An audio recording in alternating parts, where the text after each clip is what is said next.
been more interesting in the first third of 2022 than they have been in a long time. Probably a little bit too interesting. And, it kind of feels like we've had years of news in the last few months alone. But I do want to take a few minutes and talk about two things: inflation as well as the markets, and spend as much time with you answering any questions or concerns that you might have. And I really want to start today by talking about inflation. For those of you who don't know, who haven't been on before or who haven't been on in a while, I do have to go through a script for this. I have to submit this to compliance and get it approved. And then I'm supposed to not deviate from the script, which I apologize. Sometimes you'll notice that I am reading it because I do my best to stay on script, although I much prefer to ad lib and speak at will. So this is always a learning lesson for me to try to stay on script. So early last week, for those of you who pay close attention to the news, and I know some of you on here pay very close attention to it, if you recall, a week ago today, I think it was, the Fed officials finally conceded that the central bank was a little bit slow in responding to the inflationary concerns of 2021. And to most of us looking back, that seems rather obvious. But to help address inflation concerns a little bit more, the White House also stated that it may consider dropping some of the China tariffs that were put in place in order to lower consumer prices. But to be honest, in my opinion, that's just too little, too late, and it'll take quite a bit of time for those savings to be realized by those of us who are buying those goods. Sorry, did somebody jump in with a question? So managing inflation is certainly not an exact science, and any efforts to address inflation have significant long-term consequences. So the Fed or any other measure has to be very, very careful. To reiterate a point that I've made with many of you, the rapid inflation that we've experienced is temporary, but it has lasted longer than most expected. And there's some good news on the inflation front, however. One of the most closely watched early indicators of inflation happens to be used car prices. And this is a really cool chart that gives you some great insight on what's happened there. And as many of you may know, there was a point where we actually saw used car prices increase 37% year over year. Never been so significant in history. But we're now seeing some relief as used car prices actually recede. If you're familiar with the Manheim car auctions, they're all over the country. They provide great information for where the used car market is on a regular basis. And this chart here is actually reflecting the month to month and the year over year changes in used car prices. And as you can see, the last few months have actually seen a very steady decline. So if you look right over here, you can see that decline from a very significant run up. Interesting enough, we also saw a decline around the same time last year. The question is whether or not this will actually persist, or if we will see a jump in used car prices like we did in the latter half of 2021. My opinion here is that we will not, since concerns that we faced last year, such as the severe chip shortages, coupled with the most supply chain challenges having improved substantially. In addition, car manufacturers that announced multiple models would not be produced in 2022 and potentially in 2023 due to those supply chain issues have actually mostly resumed production of all those models, and just a handful of months after the discontinuance was announced, albeit at a lower rate than the originally planned. So I think that certainly is very good news that we're seeing cars that just 5 or 6 months ago they said they weren't even going to produce because of all these issues, they're actually coming out and starting to produce them. And some of those, I happen to be familiar with a couple of the Mercedes models, a couple of those have even been delivered already. So they certainly didn't discontinue them. The way I see things, late last year created a bit of a frenzy in the auto market that we have been seeing in many areas of our daily lives.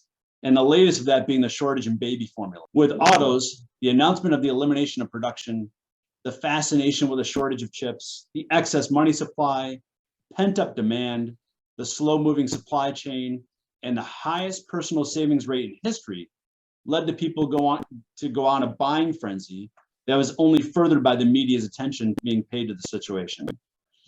And in many ways, the same story with baby formula. Instead of an announcement, the product would be halted. Abbott announced a major recall for 3 major labels of the product. These are both just a different way of arriving at a shortage in supply. But like many products, baby formula has also faced some supply chain issues specifically related to the packaging of the product. What happens next is the media jumps in and creates a greater concern, leading parents of little ones to run to the store and buy an oversupply of baby formula emptying shelves and causing retailers to limit purchases. And then, of course, more media attention reflecting just how bad things are if you have a baby.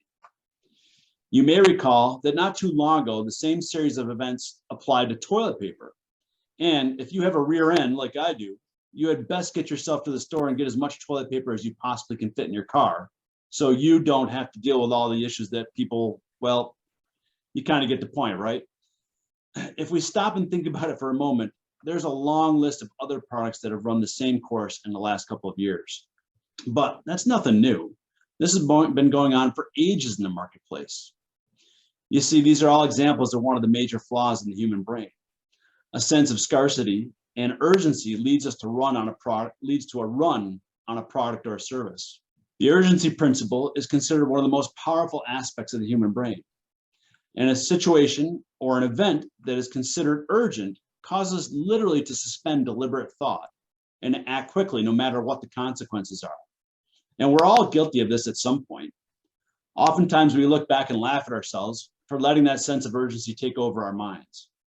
In that moment, we realize just how silly it really was. And we make ourselves a promise that it will never happen again. But it never fails, it always happens again. Scarcity is considered the most powerful source of our urgent behavior, whether it be automobiles, whether it be baby formula, toilet paper, houses, it doesn't really matter. Once our mind recognizes scarcity, or even the potential for scarcity, it reacts with a deep sense of urgency. And we see this in everyday advertising, whether it be on the television, in print, or even before our very own eyes at a store, when there is only one or two of a particular product available on the shelf. I think it's important for each of us to understand that the human mind is a very big reason for inflation, as well as for market volatility. Even more important is to recognize that how we respond in times like this will have a substantial impact on the success that we have emerging from these times. A popular phrase that came from the last couple of years that many of you will recognize is FOMO. I'm not very good with acronyms, and my kids can tell you that. So it took me a little while to figure this one out. If you missed it, it stands for fear of missing out, FOMO, FOMO. Very suitable for what could very well be a time of unprecedented scarcity and urgency. Let me continue just for another moment or two on inflation. Inflation has always been temporary, and this is a great slide to help indicate that. The last 2 decades, we've had incredibly low inflation, and the Federal Reserve is diligently attempting to get us back to a 2 to 3% inflation number.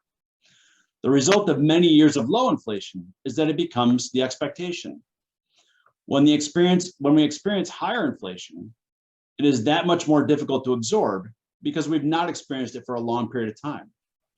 Most of us experienced the very high inflation days of the late 1970s and the early 1980s. And if you look here, substantially worse than they are now. What followed that was a decade of very high interest rates. With a far more experienced Federal Reserve in place, we do not expect that this time around we will see high interest rates like that of the 1980s. However, interest rate increases are one very important tool in addressing inflation. Rising rates too fast could certainly lead to a recession. While many indicators are not yet suggesting a recession is on the horizon, there are a few indicators that suggest we may be in for a recession in the next 12 months or so. As a matter of fact, I was on a conference call this morning with JP Morgan, and their expectation is that we'll see a recession in the next 18 months to 24 months. Immediately after that, I was on a conference call with BlackRock, and they don't see any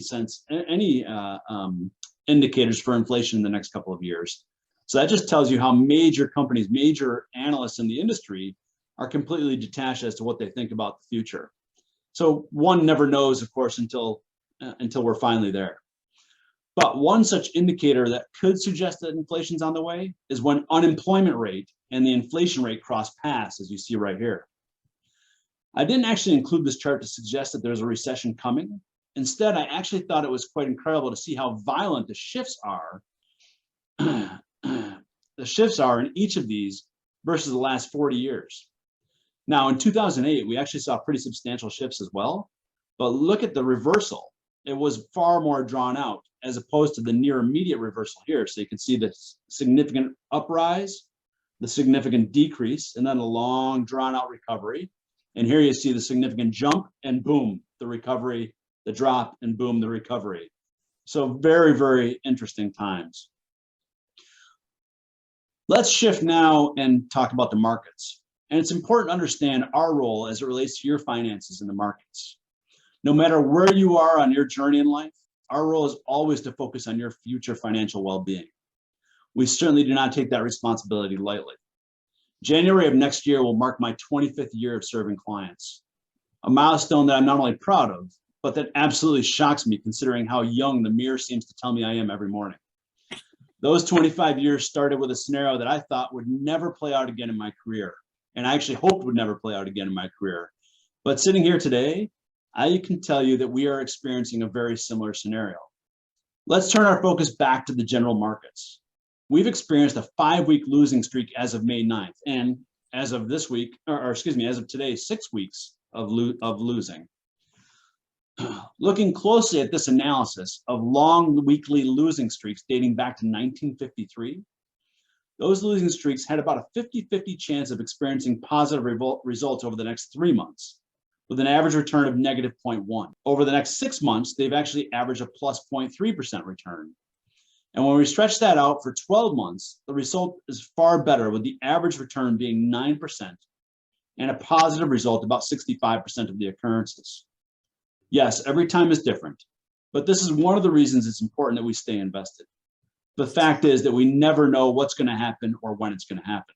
On a positive note, we are confident over time that you will prevail and your portfolio will improve from where it stands today.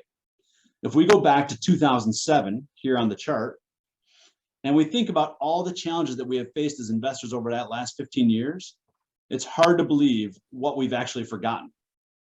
Take into account the 4 major events since then, not including the pandemic or the current situation. In 2008, we experienced the collapse of Wall Street stalwart Lehman Brothers. And nobody in their right mind could ever imagine such an American institution failing. Not only did it happen, but what ensued was the greatest recession of our time, and the markets dropping from peak to trough by nearly 50%. It took time, but the rebound started in March of 2009. And a mere 4 years later, the S&P was reaching new highs. During that 4-year period, another significant event happened. I remember this very clearly because we seldom get phone calls from our clients when the markets are not performing or when there's bad news in the media.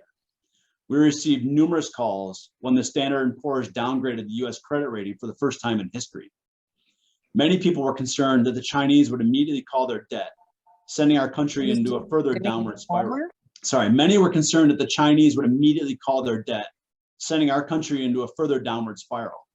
And it lasted but a few months, and the S&P was back on track to reaching a new high a short 18 months later.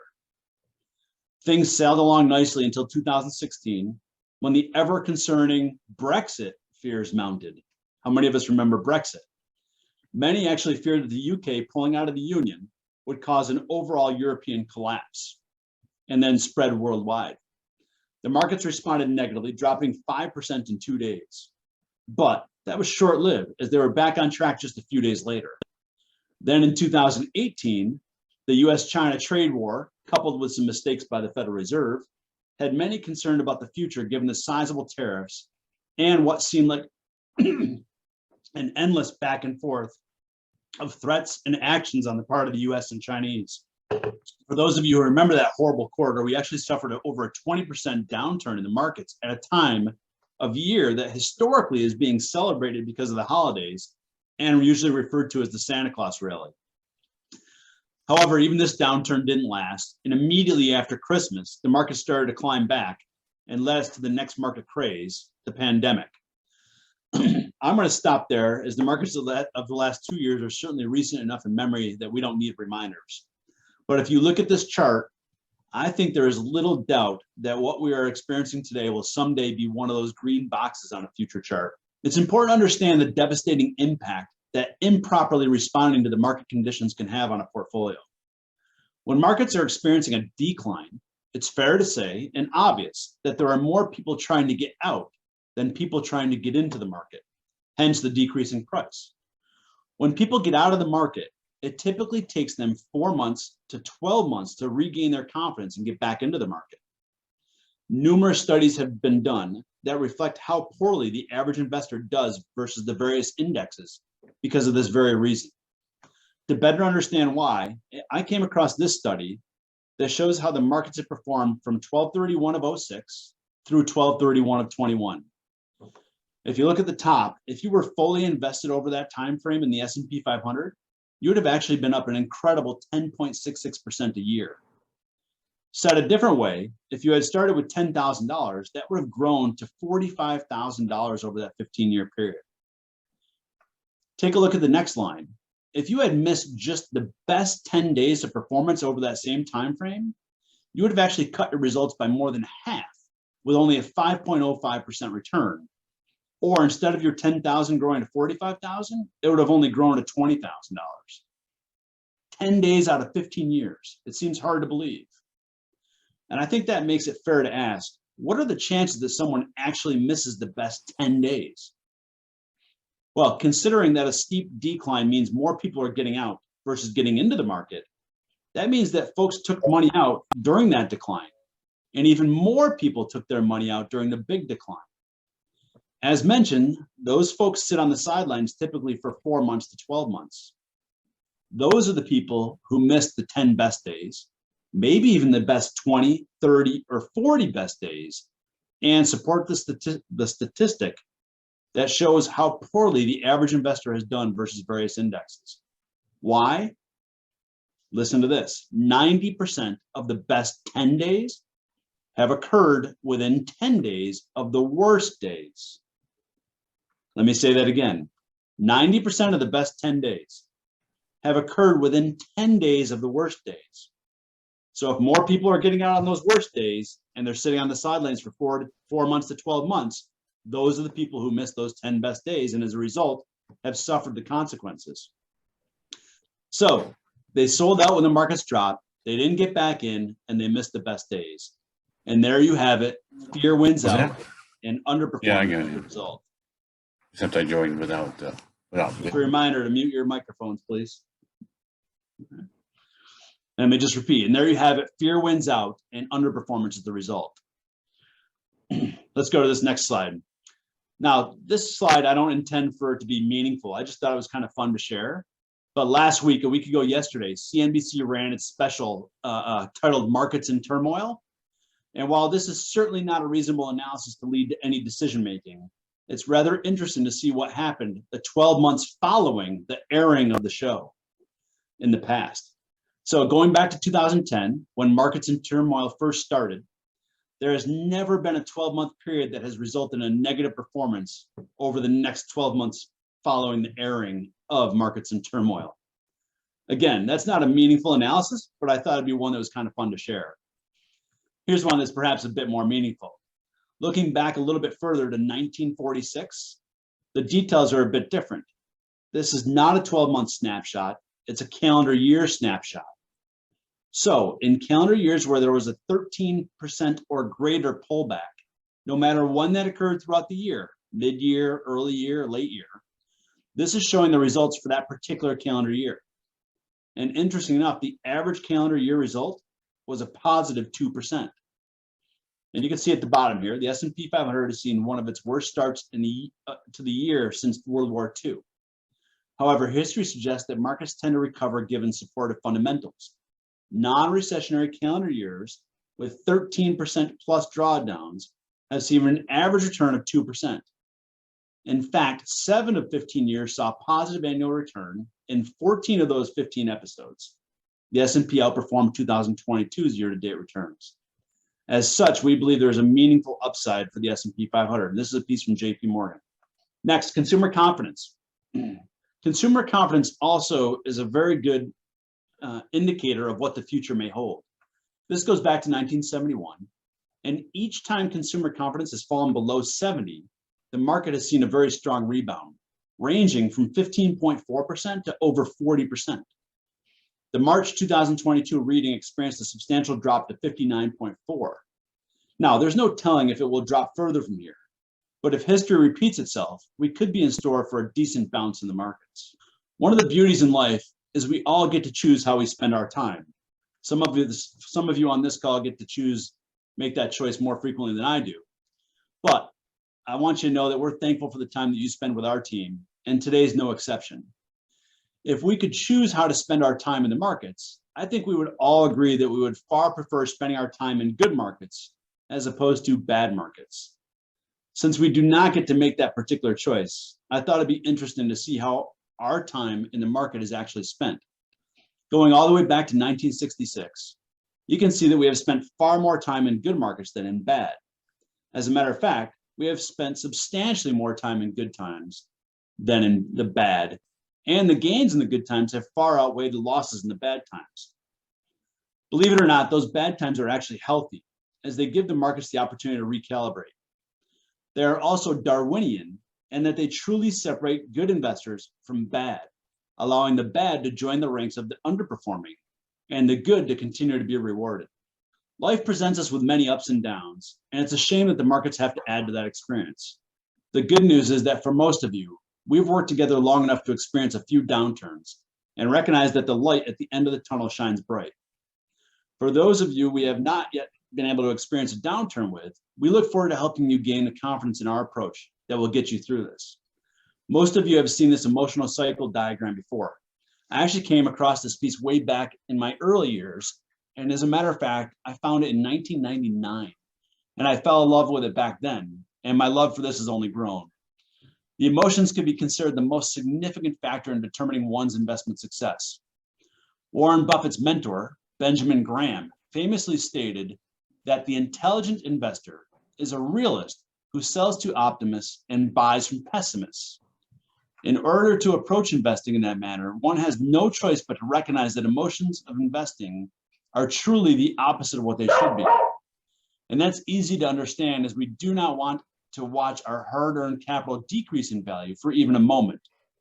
But we all know that the only way to grow our money is to take some risk, which includes experiencing downturns.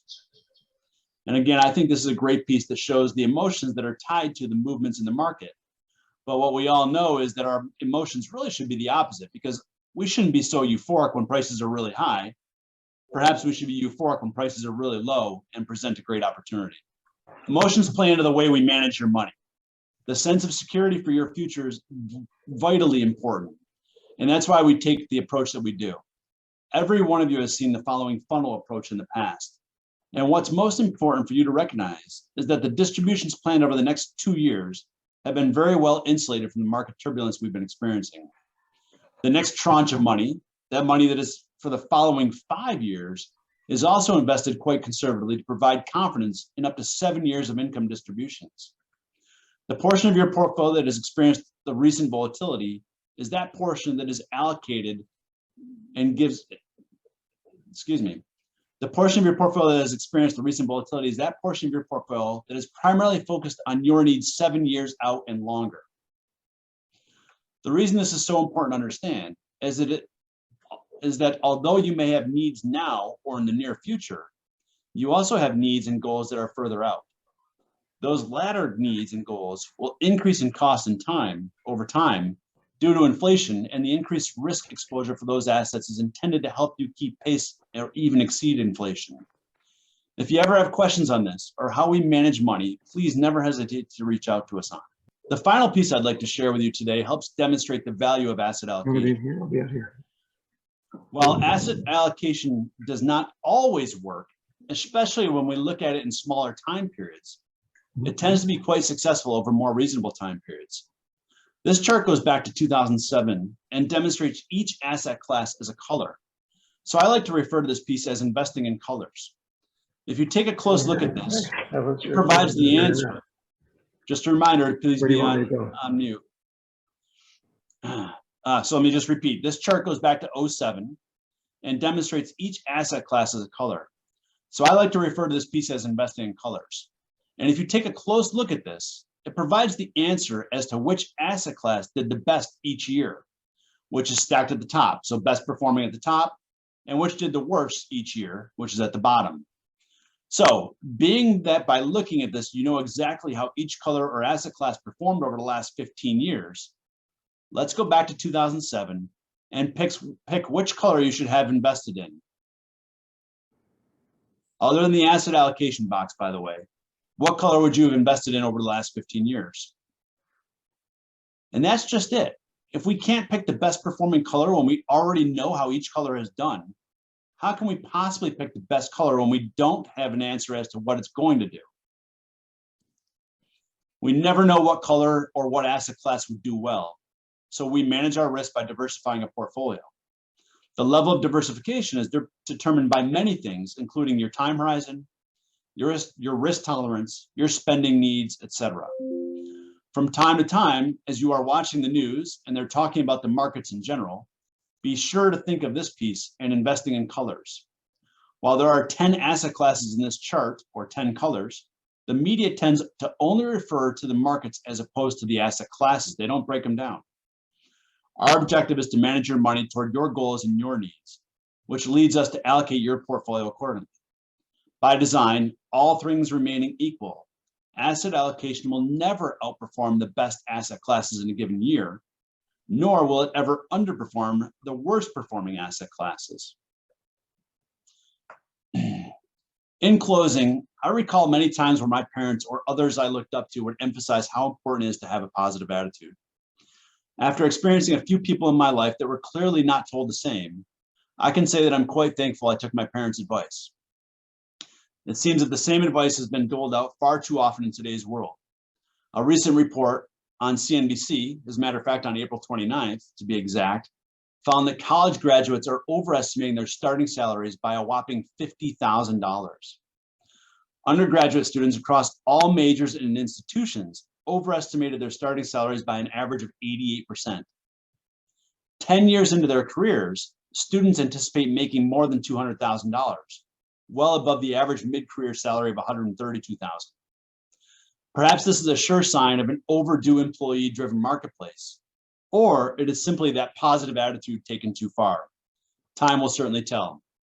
For now, I think it's important to understand that this is just one of many examples of an over-exuberant population. Blame the media or the advice from our parents and loved ones, or the mere fact that we're all human. We can't help but get excited in the moment and feel a little FOMO, fear of missing out.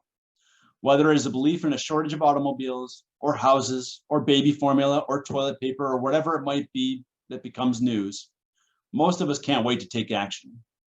Your team at Custom Wealth Management will always be having an eye out for the uh-oh and look to take action where warranted. And as always, thank you for your trust and confidence in our team. And I just want to take a moment and share a snapshot of the team, so those of you who have not met the entire team can put a face with a name. On that, I'll bring this to an end, but thank you all for taking time out of your day for joining us. Again, we'll make the recording available. We'll put together the written comments with the slides and make that available as well. But we can't thank you enough for taking some time out of your day. We really appreciate it. And anytime you have a question or concern, don't hesitate to reach out to us. We're always available by email or by phone.